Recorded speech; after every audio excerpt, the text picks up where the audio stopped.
시를 쓰고 노래를 부르며 사소한 순간에 담긴 언어를 느끼고 조금만 덜 무심하도록 저긋한 내 시선 속에 주 계시길 골목길을 돌아 나가다 그 작은 행복을 다시 만나게 될 때는 조금만 더 감사하도록 우둔한 내 시간 속에 주 계시길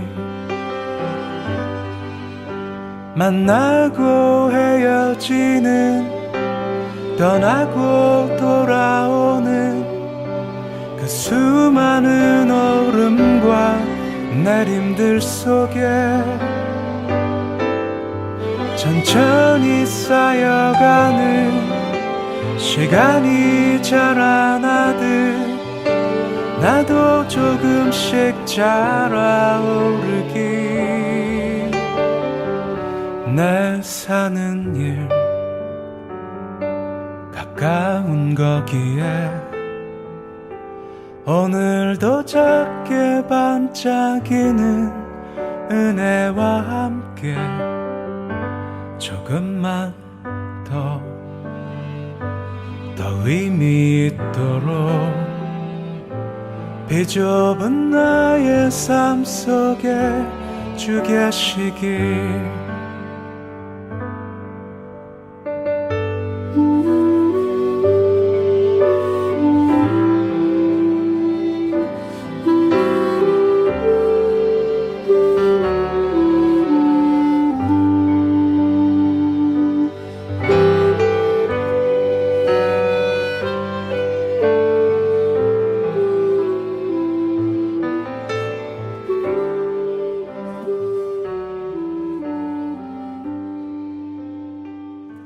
오늘 마지막 주일이죠. 오늘 이 마지막 주일에 항상 우리가 그렇게 하는 것처럼 오늘은 하나님 앞에 사랑하는 아이의 삶을 맡겨드리고 의탁하는 헌화식을 갖도록 하겠습니다.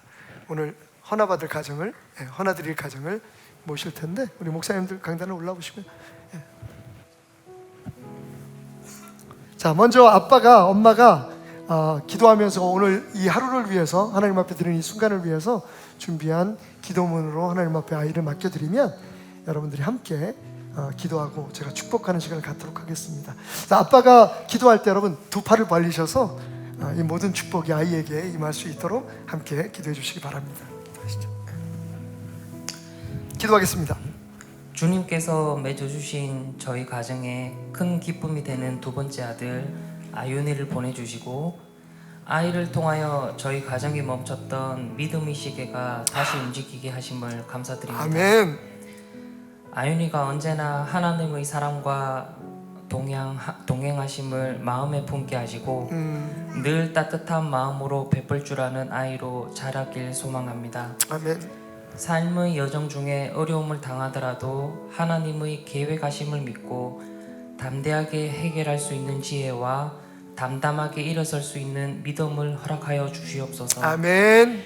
우리가 일상에서 접하는 당연하다고 여기는 것들을 당연한 것으로 여기지 않고 늘 감사하며 사는 부모의 모습을 보이게 하시고 주여.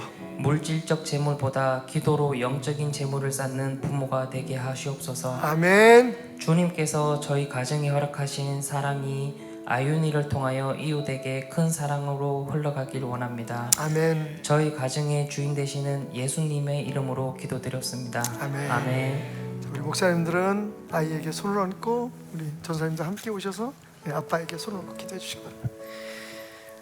하나님, 사랑하는 아들 아윤입니다. 이 가정의 두 번째로 주신 선물인데 하나님, 아빠의 기도 속에 이 아이를 통해서 믿음의 시계가 다시 돌아갈 수 있게 해주신 것을 감사했습니다. 그래서 이 아이는 참 복된 것 같습니다. 하나님, 이제 우리가 모두 마음을 모아 아윤이를 축복하기 원합니다. 우리의 기도를 들으시고 이 아이의 삶을 책임져 주옵소서. 아윤아, 여호와는 내게 복을 주시고 너를 지키시기를 원하며 여호와는 그 얼굴을 내게 비추사 은혜 베푸시기를 원하며 여호와는 그 얼굴을 내게로 향하여 드사 평강 주시기를 원하노라.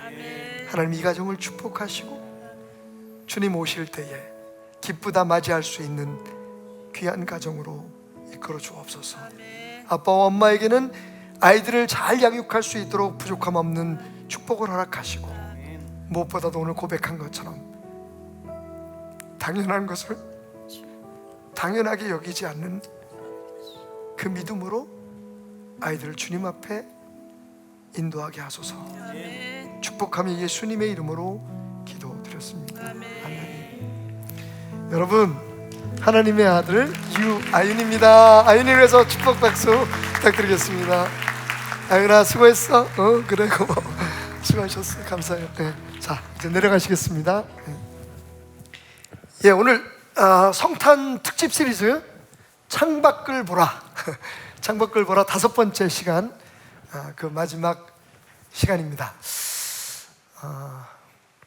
오늘 우리가 헌화식을 했어요. 매월 마지막 주에 하나님께서 우리에게 주신 축복의 자녀들을 하나님께 맡겨드리는, 의탁하는 그런 기도와 또 감사의 마음으로 우리가 헌화식을 하고 있습니다. 일반적으로 장로교회에서는 유아 세례를 합니다만 저희는 유아 세례를 하지 아니하고 대신 부모가 자녀들을 하나님 앞에 맡겨드리고 하나님께서 그 아이들의 삶을 책임져 주실 것을 믿음으로 하나님 아이들을 맡겨드리는 그런 헌화식을 거행하고 있습니다. 항상 감동적이고 은혜롭고, 또 좀 이제 연세가 드셔서 아이들 다 장가 보내고 시집 보내고 뭐 그러신 분들은 어렸을 때 우리에게 주셨던 그 아이들, 그들로 인해서 누렸던 축복들을 생각하게 하는 그런 은혜로운 시간인 것 같아요. 그런데 오늘 마침 우리에게 함께 나누는 말씀도 이 헌화식에 대한 이야기입니다. 아마 인류 역사 속에 가장 아름다운 헌화식 중에 하나였을 거예요. 적어도 역사적으로는 그렇습니다. 예루살렘 성전에서 이루어졌던 헌화식. 그런데 여러분, 흥미로운 건 그 헌화식의 주인공이 이 땅에 아기로 오신 예수님이었다는 거죠. 그리고 그보다 더 흥미로운 건 그 아기 예수님을 하나님께 바쳐드리며 축복했던 사람이 그 당시에 제사장이나 혹은 바리새인 레위인들과 같은 특별한 종교 지도자들이 아니라 성경에는 딱 한 번만 그 이름이 등장하는 시므온이라고 하는 노인이었다는 사실입니다. 평민이었다는 사실입니다. 평신도였다는 사실이죠. 지난주에도 우리가 적어도 천사들이 오시는, 인간으로 오시는 하나님을 맞이하려면 그 인간으로 오신 하나님께서 성장할 때 필요한 모든 것들을 좀 선물로 가져와야 되지 않을까? 근데 천사들이 왜 빈손으로 왔을까라고 하는 의혹을 제기했잖아요. 오늘도 역시 이런 질문에서부터 시작합니다. 예수님이신데, 이 땅을 구원하기 위해서 오신 예수님이신데 그를 처음으로 품에 안고 하나님 앞에 올려드린, 찬양한 그 사람이 왜 평신도였을까? 그것도 성경에는 단 한 번밖에 그 이름이 언급되지 않고 있는. 아마도 이 사람을 통해서 우리가 배워야 할 소중한 진리가 있기 때문이 아니었을까.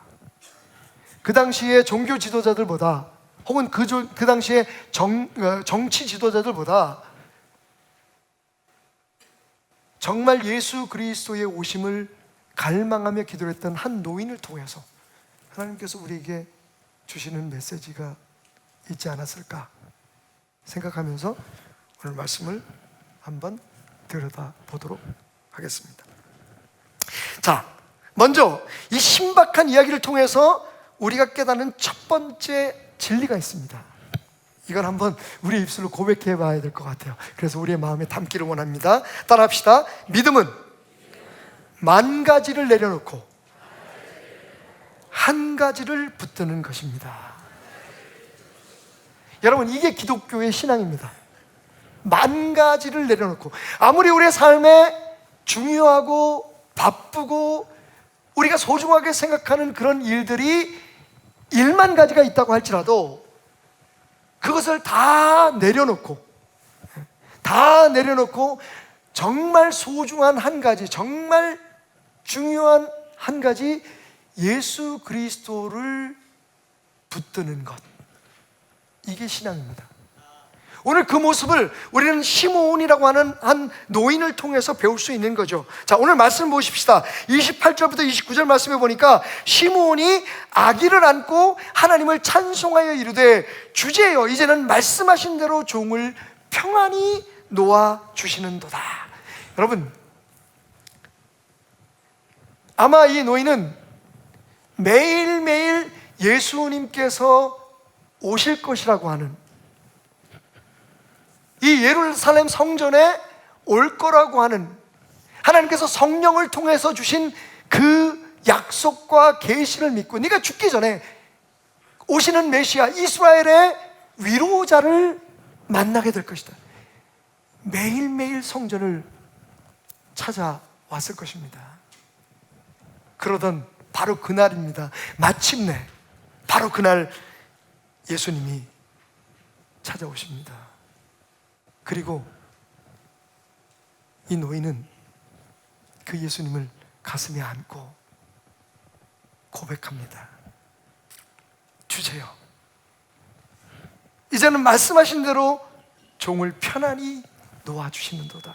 여러분, 이 말씀을요 다른 번역으로 우리가 들여다보면, 특별히 공동번역에 이 말씀의 의미와 의도를 정확히 깨닫게 해주는 표현이 있습니다. 이렇게 번역하고 있더라고요. 주여 이제는 말씀하신 대로 이 종은 평안히 눈 감게 되었습니다.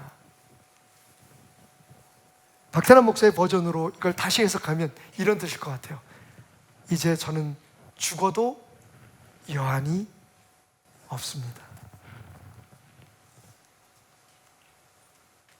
이제 나는 죽을 수 있습니다.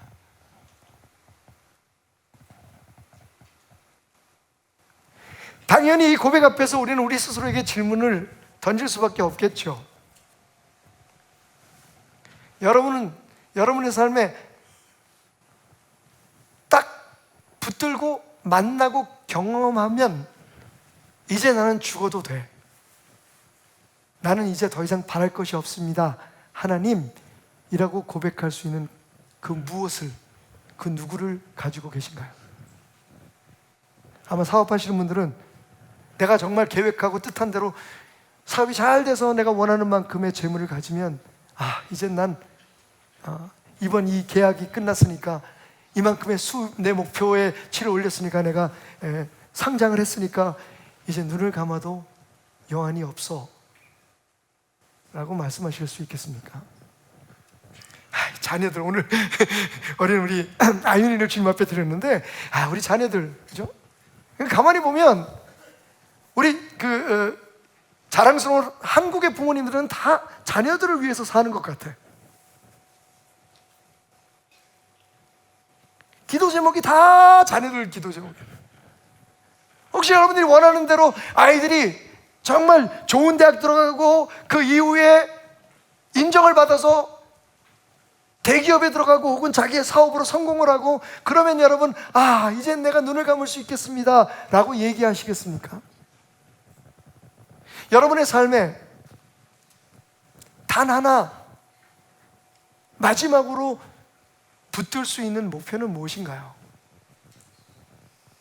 여러분, 오늘 이 시므온이라고 하는 평범한 노인은 우리에게 말합니다. 내가 이스라엘의 구원자, 하나님이 약속하신 메시아를 만나는 것으로 나의 인생의 모든 것은 충만합니다. 이제 난 편히 죽을 수 있습니다. 누군가 오늘 이 시점에서 저에게 그러면 목사님이 눈을 감을 수 있는 일은 뭡니까? 라고 물어보면 저는 배들께 빚 갚는 일이라고 말하고, 이게 내가 무슨 얘기를 하지 지금? 아니요 여러분, 그래서 제 짐을 내려놓고 싶은 것보다 저는 다음에 누가 우리 다음 세대가 이 교회를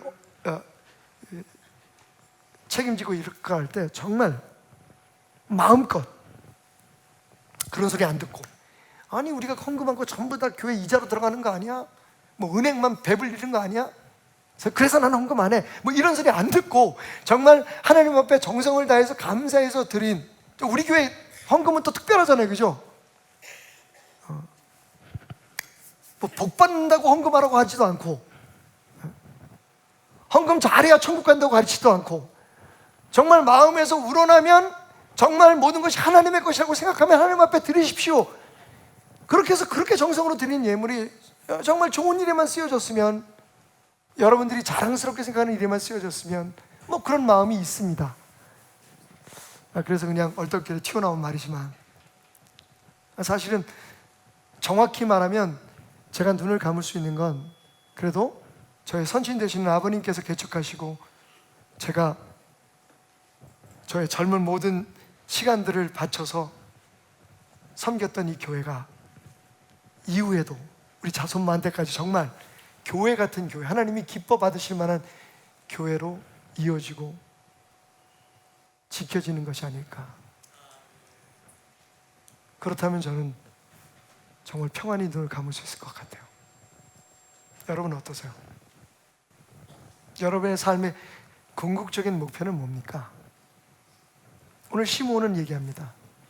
그건 하나님의 약속대로 내가 하나님을 만나는 겁니다. 시편 23편에 대한 설교를 하면서 그런 말씀 드렸죠. 여호와는 나의 목자시니 내가 부족함이 없으리로다. 많은 사람들은 내가 부족함이 없으리로다에 다 꽂혀 있어요, 그죠? 우리의 삶이 그랬으면 좋겠어요. 올해는 그냥 지나갔으니까 내년에는 정말 아무것도 부족함이 없는 삶을 살게 하소서. 그래서 오늘 밤에도 제가 시편 23편을 여러분에게 설교를 하면 여러분들의 아멘 소리가 이 성전을 가득 채울 겁니다. 근데 여러분, 부족함이 없으려면 어떻게 해야 돼요? 여호와가 나의 목자가 되어야 되죠. 이게 2023년 마지막 주일까지 아멘을 안 하려고 작정을 하고 오신 것 같아요. 그냥 좋으면 하세요. 아마 동의 안 하시면 안 하셔도 돼요. 그냥 일어나서 나가지만 마세요. 여러분, 부족함이 없으려면 다윗의 고백에서 우리가 놓치지 말아야 될 게 있죠. 그건 하나님이 우리의 목자가 되어야 돼요. 자, 다음번엔 아멘 할지 안 할지 모르겠는데 한 번 더 묻겠습니다. 하나 더 지적을 하자면, 그런데 그러면 여호와가 나의 목자가 되려면 어떻게 돼요? 내 삶의 목자같이 우리가 의지했던, 내 삶의 목자인 것처럼 착각했던 모든 다른 잡다한 목자들을 다 내보내야 되는 거죠. 그래야 여호와 하나님이 나의 목자가 돼서 목자 되신 그 하나님을 따라갈 때 하나님이 내 삶에 부족함이 없도록 채워주시는 거죠. 그러니까 사실 핵심은 세상의 모든 잡다한 신들을 버리고 하나님, 그분 한 분만을 너의 삶의 인도자로, 삶의 주인으로, 삶의 목자로 삼아라 하는 게 다윗의 고백의 핵심이에요. 그게 우리의 신앙입니다. 맞아요, 여러분. 모두가 다 시므온처럼 살면 어떡하겠어요? 시므온 할아버지는 자기의 개인적인 일도 있었고, 그죠? 노인이니까 얼마나 할 일이 많았겠어요. 어쩌면 시므온 할아버지도 요즘 한국의 많은 성도들처럼 강아지 키우고 고양이 키웠을지도 몰라요. 그날이요, 바로 그날 얼마나 오랫동안 기다려왔게요. 똑같은 하루입니다. 그날 강아지 밥도 줘야 하고 고양이 산책도 시켜야, 바뀌었다. 고양이 밥 줘, 하도 오래돼가지고 고양이 밥도 줘야 하고, 강아지 산책도 시켜줘야 되고, 그죠? 손주들하고 놀아도 줘야 되고, 정원 텃밭이 있으면 텃밭도 갖고 와야 되고. 그런데 여러분, 이 시므온은요, 그가 살아왔던 목적 자체가 주님이었기에, 하나님이었기에 그는 그날도 그렇게 변함없이 하나님의 약속이 이루어지는 그 순간을 기대하며 성전을 향해 뚜벅뚜벅 걸어옵니다. 근데 다 그렇게 살면 망할 거예요, 그죠? 직장도 가야 되고 돈도 벌어야 되고 그죠? 세상에서 하나님께서 우리에게 주신 모든 각자의 사명이 다르니까요. 하지만 정말 중요한 건 우리가 우리의 삶에 무엇을 위해 살고 어떻게 살아왔고 우리가 어디에서 살아왔든지 이 시므온이 가졌던 그 믿음의 핵심적인 기대만은 우리 모두가 갖고 있어야 된다는 거죠. 어떤 사람은 돈을 벌기 위해서 열심히 일하고 어떤 사람은 명예를 얻기 위해서 열심히 일하고 각자가 가정을 책임지고 내 자신의 삶에 대한 어떤 보람과 목표로 성취감을 위해서 살아가지만 그런데 여러분 그 모든 것을 넘어서 진짜 우리의 삶의 마지막 기대는 주님이다. 여러분 그래야 우리가 번 돈을 주님을 위해서 그 주님을 기다림에 그리고 주님이 원하시는 일에 사용하게 될 것이고 우리가 세상에서 살면서 갖게 된 모든 명예와 그리고 힘들을 그 하나님을 위해서 사용하게 될 것이 아니겠습니까? 그게 신앙인 거죠. 세상에 우리가 믿는 잡다한 신들을 위해서 하나님을 이용하는 일은 이제는 양심적으로 그만둬야 될 때가 되지 않았느냐는 말이죠. 여러분이 동의할지 모르지만 저는요 우리가 하나님을 믿으면서도 정말 경배하고 예배하는 다른 것들이 우리 주변에 너무 많다는 것을 지적하고 싶습니다. 아니 그걸 예배라고까지 표현하세요 목사님? 여러분 지금 우리는 돈을 예배하고 있습니다. 돈이 전부라고 생각하죠. 지금 우리는 자식들을 예배하고 있습니다. 주님을 만날 것을 기대하기보다 우리 자식들이 잘 돼서 사람들 앞에 자랑스럽게 그들에 대해 이야기하는 것을 예배하고 있는 거죠. 자식들이 우리의 예배의 대상입니다. 물질이 우리의 예배의 대상이고 여러분이 하고 있는 일이 예배의 대상이고 그 외에 기타 등등. 여러분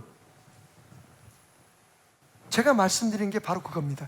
이런 잡다한 신들이 우리의 주인 되시고 우리가 정말로 기다려야 될 우리의 하나님 그분 앞에 모두 내려놓아져야만 그게 신앙인 거죠. 아니면 종교 또는 미신이 될 수가 있어요. 세상에서 우리가 원하는 다른 것들을 위해서 우리가 경배하고 우리가 어도어하는 월십하는 다른 것들을 위해서 하나님을 이용하는 것에 불과하니까요. 많은 사람들은 그것을 신앙이라고 생각합니다. 근데 그건 신앙이 아니에요. 오늘 시므온이 보여준 것이 진짜 신앙입니다. 어쩌면 이런 고백을 할 수 있을까요? 저도 그런 고백을 할 수 있을까요? 여러분은 어떠세요? 하나님, 이제 내가 하나님을 만났으니 이제 나를 위해서 오신 주님을 내 눈으로 배웠으니 나는 죽어도 여한이 없습니다.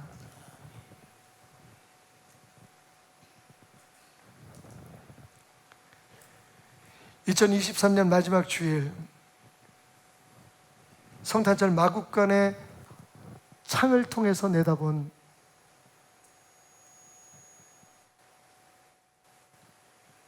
저 세상에는 우리가 함께 나눴던 것처럼 십자가가 그리고 그 십자가를 넘어 다시 오실 우리를 위해 그때처럼 다시 오실 주님의 재림이 보여야만 합니다.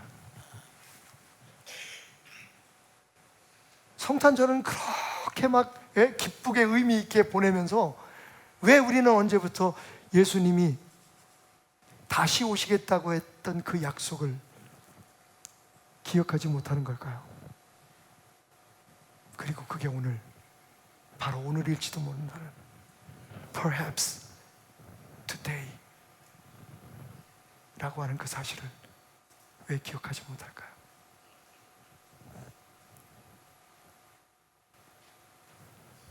자,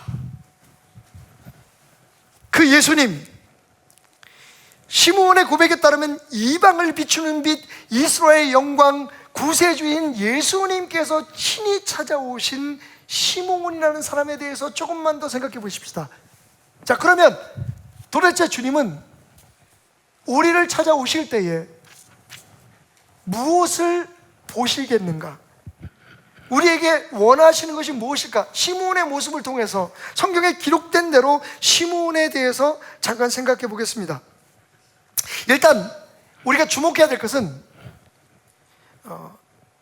시므온이 한 고백이 성경상에서 예수님께서 이스라엘 백성들만을 위해서 오신 것이 아니라 이방인을 위해서 오셨다. 그러니까 모든 사람들을 구원하기 위해서 오신 구세주라는 사실을 고백했던 첫 번째 고백이라는 사실을 우리는 주목할 필요가 있습니다. 이전에 사실 천사도 나타나고 그리고 마리아도 찬양을 통해서 매그니피카시라고 하는 찬양을 통해서 예수님을 맞이하는 노래를 불렀지만 여러분 그 모든 내용 가운데 여태까지 성탄의 이야기부터 지금 시므온의 사건까지 모두가 다 이스라엘을 구원하기 위해서 자기 민족을 구원하기 위해서 오실 예수님에 대해서만 선포가 되었습니다. 근데 처음으로 시므온의 고백을 통해서 그 예수님이 이스라엘 사람들만의 예수님이 아니라 온 세상을 구원하기 위해서 오실 만민의 구세주라는 사실이 선포됩니다. 그렇게 고백하잖아요. 이방의 빛 이스라엘의 영광이 오시기를 갈망함에 있었다.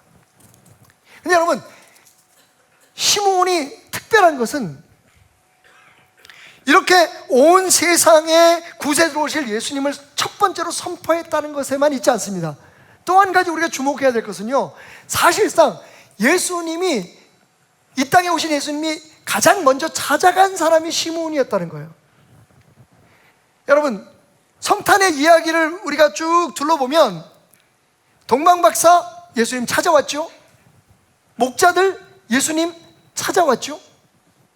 그런데 어쨌든 부모님의 품에 안겨서라도 하나님의 계획하심 속에 처음으로 예수님께서 직접 찾아가서 만난 사람이 시므온이었다는 사실입니다. 그가 누구길래요? 여러분 성경은 이렇게 이야기하고 있습니다. 예루살렘에 시므온이라는 사람이 있었는데 이 사람은 의롭고 경건하여 이스라엘의 위로를 기다리는 자라 성령이 그 위에 계시더라. 그가 주의 그리스도를 보기 전에는 죽지 아니하리라는 성령의 지시를 받았다. 여기 몇 가지 소개가 되고 있습니다. 시므온이라는 사람, 이 사람은 예루살렘에 거주하고 있었다. 그럴 수밖에요. 왜? 오실 예수님을 맞이하라고 하는 성령님의 감동이 있었으니까 그는 예루살렘을 한시도 떠날 수 없었을 거예요. 그런데 그는 또 어떤 사람이었느냐? 의로운 사람이었습니다. 하나님의 뜻대로 살아간다는 뜻을 의미를 갖고 있겠죠. 하나님을 하나님으로 인정하며 살아가는 삶을 살았다는 겁니다. 그의 삶 속에 뭐 흠이 없거나 죄가 없었다는 것, 그거는 우리가 인정할 수 없어요. 그죠? 어떤 인간이 그럴 수 있겠어요. 하지만 중요한 건 하나님께서 의로 여기시는 것, 하나님만을 그 삶의 주인으로 섬기고 살아갔다는 것이 분명하죠. 그리고 경건했다고 얘기합니다. 여러분 경건이라는 말에 대해서 제가 여러 번 설교를 했는데 한마디로 정의하면 라틴어의 코람데오, 다시 말하면 내가 하나님 앞에 서 있다, 이게 경건입니다. 그러니까 하나님을 주인으로 섬길 뿐만 아니라 하나님을 하나님으로 인정할 뿐만 아니라 매일의 삶이 하나님이 나를 지켜보고 계신다라고 하는 것을 인지하며 사는 삶이었거든요. 그게 경건입니다. 다른 말로 얘기하면 하나님을 마음속으로 사랑하지만 그러나 하나님을 두려워할 줄 아는 삶을 살았다는 거죠. 그런 그에게 이스라엘의 위로자를 기다리라고 하는 성령의 말씀이 있었다. 하나님과 소통하는 자였다는 것을 우리가 알 수가 있죠. 그죠? 성령님이 그에게 말씀하시고 그가 하나님의 음성에 귀를 기울일 수 있는, 그게 말씀을 묵상해서 얻은 것이 아니면 기도하면서 하나님께서 들려주신 음성이든지 환상으로 보여주신 일이든지 아니면 삶 속에서 깨닫게 하시는 일인지 분명한 건 그는요, 그 바쁘고 어지러운 세상 속에서 하나님의 음성을 들을 수 있는 하나님과 교통하는 삶을 살고 있었다는 거죠. 의롭고 경건하고 하나님과 동행하는 삶을 살았다.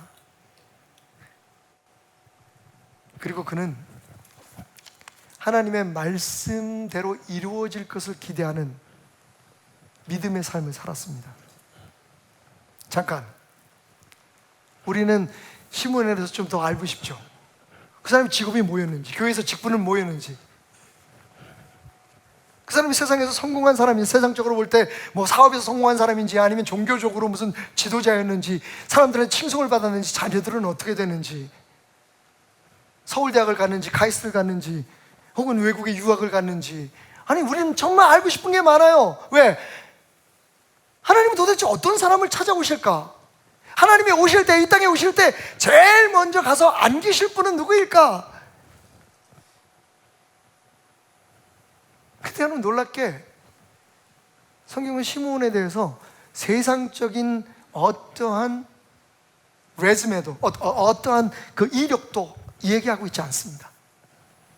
그가 무슨 상을 몇 개를 받았는지 종교적으로 얼마나 위대했는지 세상에서 비교할 때 상위 몇 %의 삶을 살았는지 강북에 살았는지 강남에 살았는지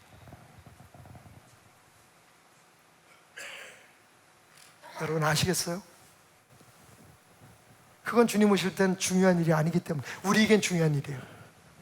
하지만 정말 우리가 주님 만나기를 고대하고 다시 오시겠다고 약속하신 그분을 기다리는 삶을 산다면 한 가지 분명한 것 다시 한번 돌이켜서 말씀드립니다만 그때는 우리의 재산이나 우리의 명예나 심지어는 교회 직분조차도 아무 의미가 없다는 거죠.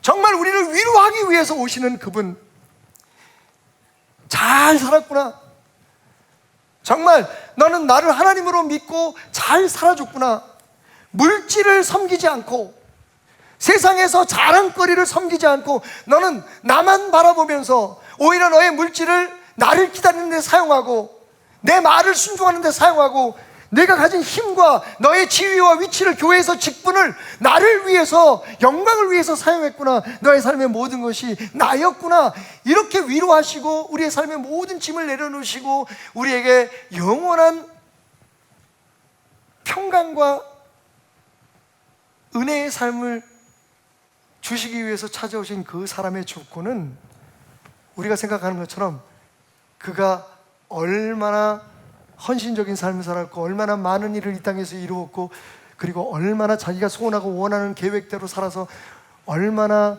많은 물질과 얼마나 높은 위치에 올라갔는지 그게 아니라는 거죠. 아니 잠깐,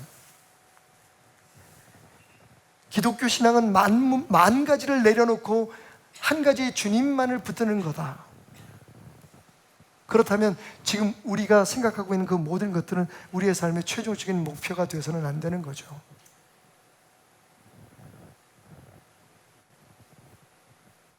곧 알게 되겠지만 그건 하나님 앞에 아무런 의미가 없으니까. 어제는 그 미국에서 나오신 저희 누님 가정과 함께 어머님 아버님 우리 교회에서 잘 모셔주신 에덴 낙원을 다녀왔어요.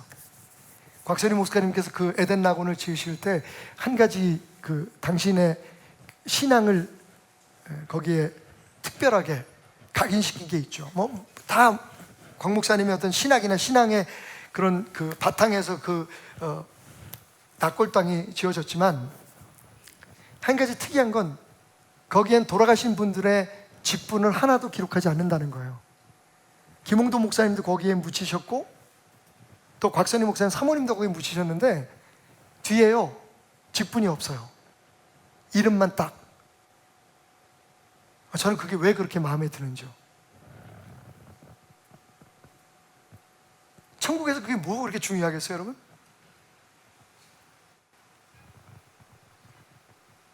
근데 가끔 보면 우리 교회는 안 그런데 그거 가지고 교회가 어려움을 겪더라고요.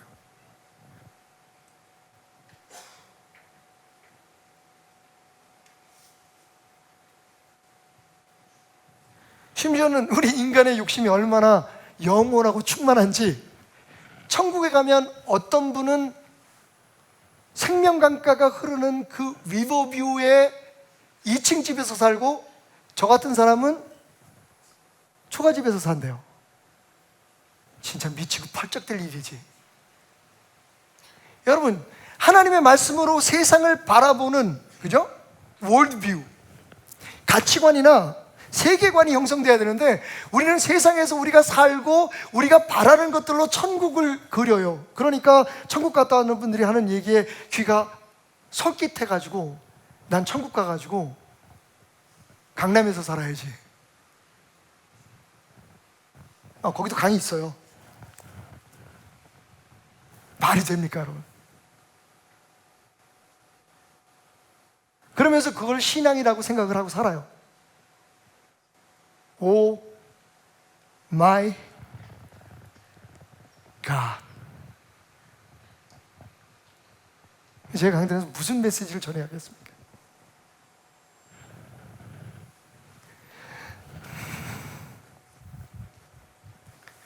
오늘 시므온이 기다렸던 주님은요, 위로의 주님이세요. 할렐루야! 위로.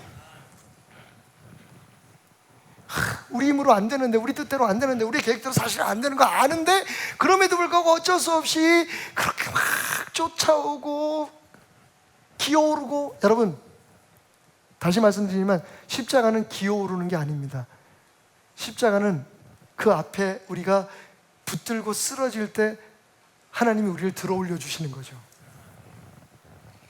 세상과 교회의 신앙이 막 혼합돼서 적당하게 우리가 원하는 메시지로 변질돼 들려질 때 사람들은 행복해하는 거죠. 시므온은 그러지 않았습니다. 그가 기다렸던 건 정말 천당에 가서도 다른 사람들이 부러워할 만한 그런 환경에서 살아가는 그의 삶이 아니라 이제껏 주님을 기다리며 하나님을 믿고 살아가다가 그가 겪었던 세상에서의 많은 손가락질과 많은 고통도, 아니 돈이 저렇게 많으면 자식들한테 물려주고 잘 살아야지. 아니 저 사람은 왜 뭐 저렇게 선교를 하고 저 불쌍한 사람들을 위해서 다 쓰고 그래, 바보같이. 아니 집 하나 있는 거 왜 교회에다 바쳐? 미쳤지? 여러분, 그런 걸 위로해 주시는 거예요. 잘했다고.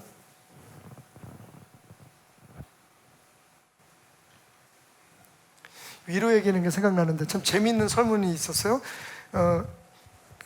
제가 알기로는 2019년부터인가 서울시에서 서울 미식주간이라고 하는 한 주간을 정하고 대한민국의 그 고유의 음식들과 그리고 서울에 있는 그런 그 레스토랑들, 음식점들을 소개하는 그런 그 관광객들을 유치하기 위한 프로그램을 진행했는데, 그것을 진행하는 그 본부에서 우리 국민들 1만 명, 전국의 1만 명 국민들을 대상으로 설문을 조사했어요. 당신의 삶에 위로가 되어주는 음식은 무엇입니까? 여러분도 한번 생각해 보세요. 여러분 뭘 먹을 때 이렇게 막 힘들고 지칠 때 이렇게 먹고 싶은 음식 있잖아요, 그죠? 정말 먹으면 위로가 되는 음식들이 있어요. 제가 그 넘버 10부터 시작하겠습니다. 10번째는 여러분 닭발입니다. 어제도 제가 오밀당 닭발을 먹었는데 맛은 있는데 너무 맵더라고. 그 뼈 뺀 닭발 있잖아요. 9번째 소고기. 가로 열고 한우라고 써 있어요. 요거 위로되지. 8번째는 달콤한 케이크. 뭐 지치고 힘들 때는 이게 케이크가 좀 힘이 돼요, 그죠? 7번째는 된장찌개. 그것도 엄마가 끓여준 것이라고 가로가 펴져 있어요. 그러니까 많은 사람들이 그렇게 대답했다는 거죠. 6번째 재밌습니다. 이거는 퀴즈로 한번 해볼까요? 6번째. 이제는 대한민국 사람들이 없으면 못 사는 거. 뭐요? 김치? 김치는 좀 참으시고. 또 떡볶이? 아니고 라면. 누가 봤어요? 라면. 네.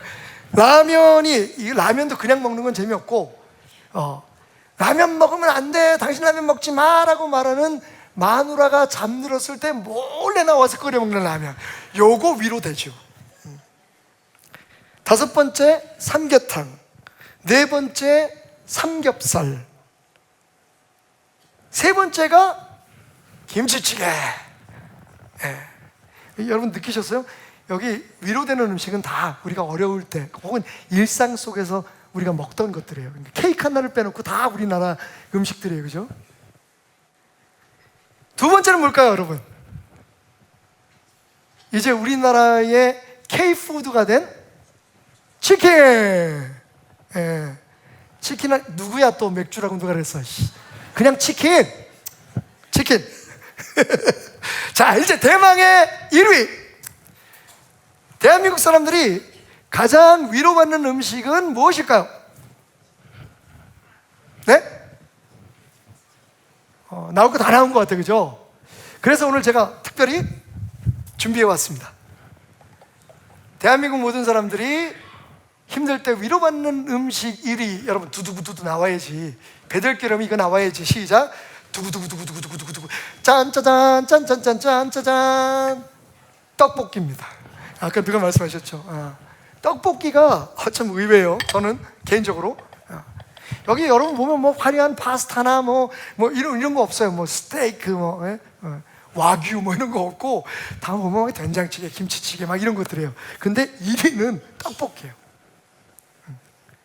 어떤 사람은 그렇게 써놨더라고요. 떡볶이 먹으면 죽어도 여한이 없다.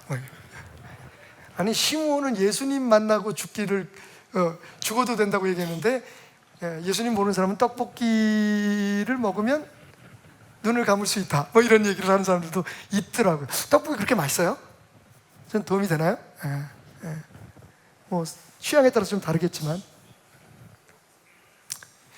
제가 몇 가지 생각했어요. 음식도 위로가 되는구나. 음식도 위로가 돼요. 음식뿐이겠어요? 위로되는 게 많죠. 위로하니까 생각나는 게 있네요. 제가 그냥 열심히 즐겁게 놀면서 행복하게 고등학교 때까지의 어린 시절을 살았어요. 근데 그날이 올 줄 몰랐죠. 대학 입시 시험을 쳐야 되는데 아무런 준비가 안 돼 있었던 거예요. 몰랐던 것도 아닌데 제가 그냥 생각을 못했죠.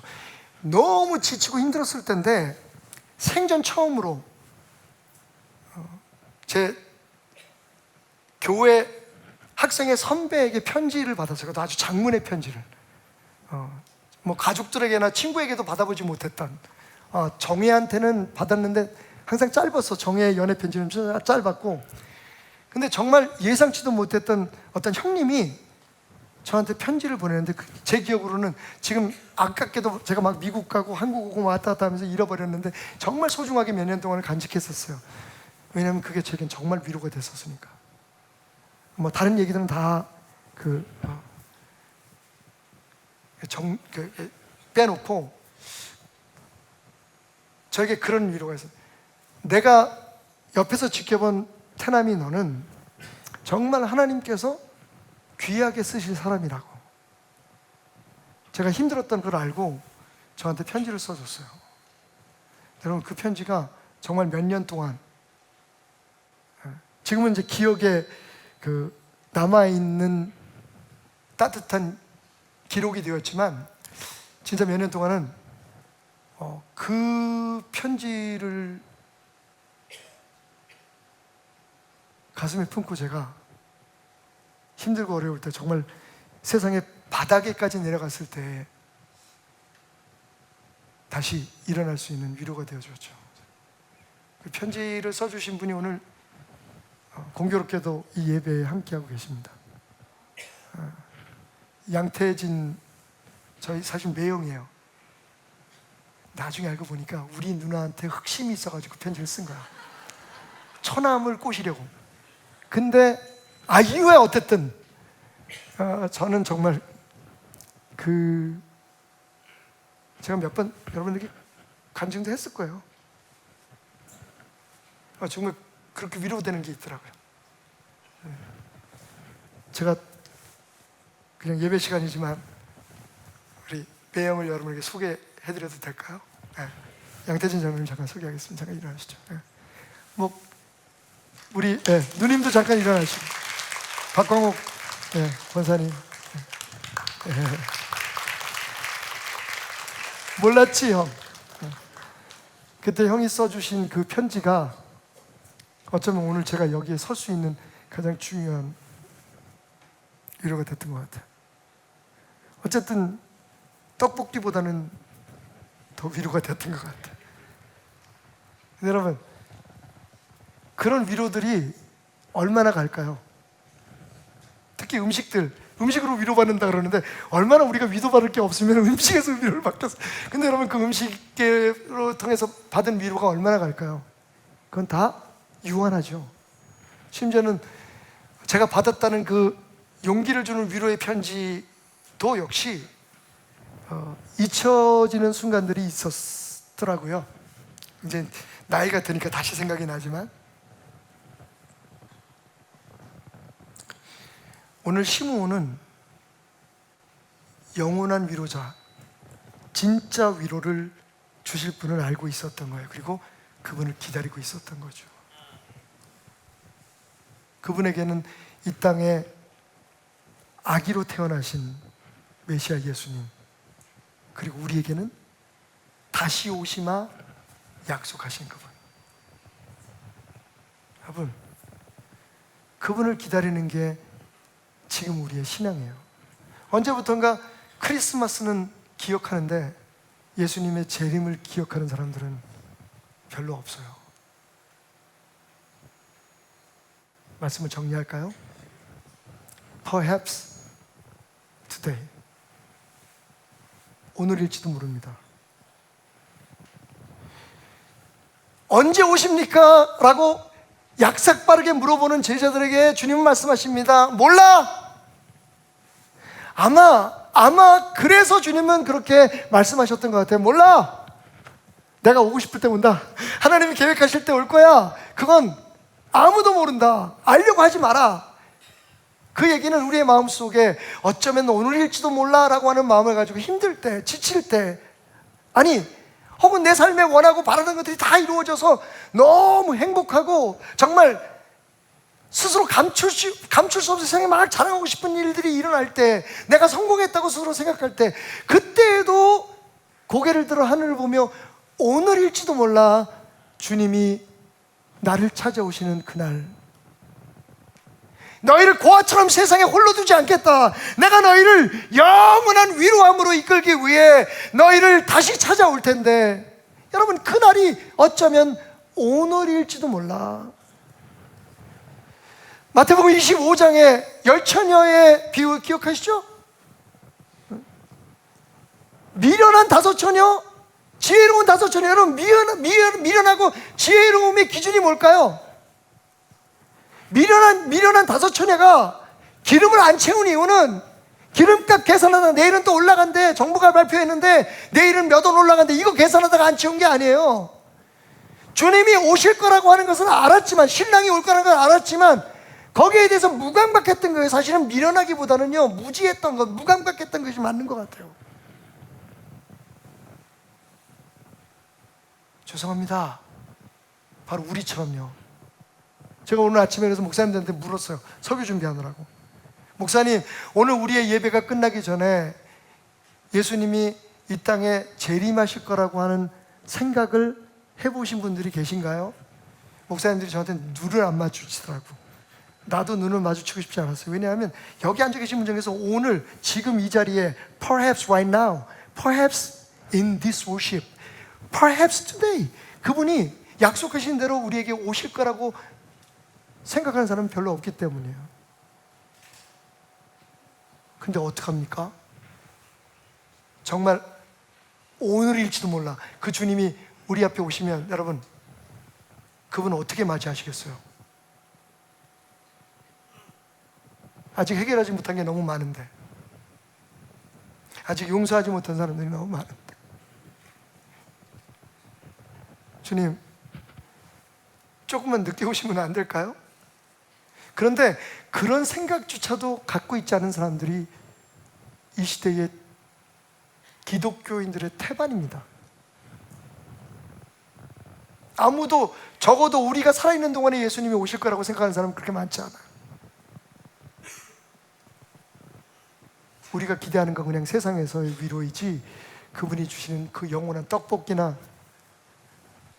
혹은 매형이 써준 그 편지로는 다 채워질 수 없는 진정한 위로, 영원한 위로를 주실 그분을 내 삶에 기다리고 기대하고 오실 것이라고 하는 생각하시는 분이 없어요. 그냥 힘들고 지치고 아픈 데만 관심이 있지, 내가 원하고 바라는 걸 이루는 데만 관심이 있지, 내가 다시 너희들에게 올 거야, 너희를 데리러 올 거야, 내 아버지 집엔 참 거할 것이 많거든, 너희 깜짝 놀랄 거야. 그 영원한 나라에, 이 땅에서 너희들이 착한 뜻으로 혹은 무지해서 혹은 악한 마음으로 애쓰고 수고하며 받았던 모든 고통의 짐들을 내려놓을 수 있는 그곳으로, 더 이상 경쟁도, 더 이상 미움도, 헤어지는 눈물도, 아픔도 없는 그곳으로, 조바심도 두려움도 없는 그곳으로 내가 너를 데려가기 위해 올 거야. 근데 그날이, 시므온이 예수님을 만났던 바로 그날이 아니라고 누가 이야기할 수 있겠습니까? 사실 오늘 말씀을 조금만 깊이 연구하는 사람이라면, 시므온이 예수님을 만난 그때는 예수님이 이 땅에 인간으로 오신 이후에 41일째 되는 날이었다는 것을 알 수 있어요. 어떻게 그런 계산이 나오냐고요? 레위기 12장 1절부터 말씀을 보면요, 거기 유대인들이 아이를 낳았을 때 행하게 되는 정결 예식, 결례에 대해서 나와 있어요. 아들을 낳으면요 7일 동안 그 여인은, 그 엄마가 마치 그 월경을 할 때처럼 거룩하지 못합니다. 그러니까 스스로를 격리해야 돼요. 그리고 나서 33일이 지난 후에, 그러니까 7일 동안, 죄송합니다, 하나 빠졌네. 7일 동안 그렇게 격리를 한 다음에 8일째 되는 날 아이의 할례를 합니다. 그러니까 포경을 하는 거죠, 남자아이들 경우에. 그리고 그 이후에 33일이 지나고 난 후에 비로소 성전에 들어갈 수가 있어요. 그러니까 오늘 예수님께서 예루살렘의 성전에 오셨다는 것은 40일이 지난 시간이었다는 거죠. 그러니까 시므온의 성탄절은 40일 이후에 했어요, 목자들의 성탄절보다. 그 40일 동안 시므온은요 매일매일 그 성전 계단을 올랐겠죠.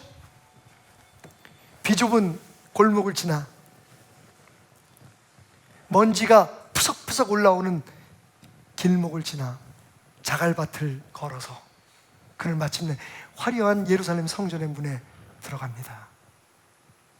이미 늙어서 하얗게 수염으로 덮인 얼굴에 그가 살아왔던 모든 인생의 짐들은 깊은 골이 되어 주름으로 잡혀 있었을 것이고요, 그의 다리는 흔들렸을지도 모릅니다. 말씀드렸듯이 그는 그날도 할 일이 많았겠죠. 집안 청소도 해야 될지도 모르고, 화분에 물을 줘야 될지도 모르고, 강아지 데리고 외출해야 될지도 모르고, 친구들을 만나서 즐겨야 될지도 모르고, 아이들을 유치원에 데려다 줘야 될지도 모르는 그런 사람이었습니다. 그런데 그 모든 것보다 오시겠다고 약속하신 주님을 만나기 위해 그는 계단을 오릅니다. 그리고 이렇게 속으로 외쳐보죠. Perhaps today. 어쩌면 그날이 오늘일지도 몰라. 여러분, 우리에겐 그 긴장이 필요합니다. 우리가 주일날 이렇게 마을에서 예배 드릴 때 예수님이 오시면 참 좋겠어요, 그죠? 할렐루야. 근데 여러분, 꼭 그러지 않을 수가 있다는 게 어쩌면 여러분들이 주님이 오실 때 있어서는 안 될 곳에 있을 때 오실 수도 있어요. 하면 안 되는 일을 할 때 오실 수도 있겠죠. 생각 안 해보셨다고요? 오늘부터 생각하셔야 됩니다. 아니면 정말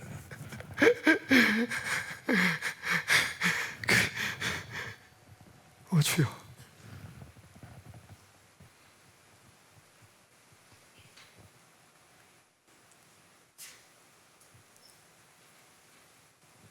맥스 루케이도는 베들레헴 그날 밤이라고 하는 책에서 이렇게 이야기합니다. 만약 내일 예수님이 오신다면 오늘 당신은 어떻게 사시겠습니까? 여러분 뭐부터 하시겠어요? 지금 우리가 내일 예수님이 오신다는 확실한 정보를 알고 있다면 아마 오늘 지금까지 여러분이 해왔던 모든 것들 확실히 바뀔 수밖에 없을걸요? 빨리 그동안에 못했던 거 해야 되잖아요, 그죠? 주님 말씀대로 살지 못했던 것들을 해야 되잖아요. 용서할 일이 있으면 용서하고, 주님 앞에 약속했는데 지키지 못한 것처럼 해야 되고, 주님이 오신다는 것을 생각하지 못했던 그 어느 날처럼 그렇게 살 수는 없잖아요. 불평하고 원망하고 매일매일 미워하고 주님 만날 준비를 하지 않고 살았던 그런 날들처럼 살 수 없을 거 아니에요. 루케도 목사님이 이렇게 얘기합니다. 내일 주님이 오실 것을 아는 사람처럼 매일을 사십시오. 그게 신앙이에요. 그게 신앙이에요. 어쩌면 오늘일지도 몰라.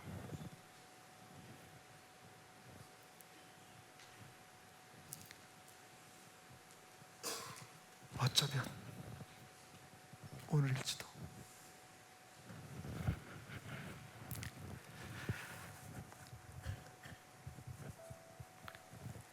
이 땅에 초림으로 오신,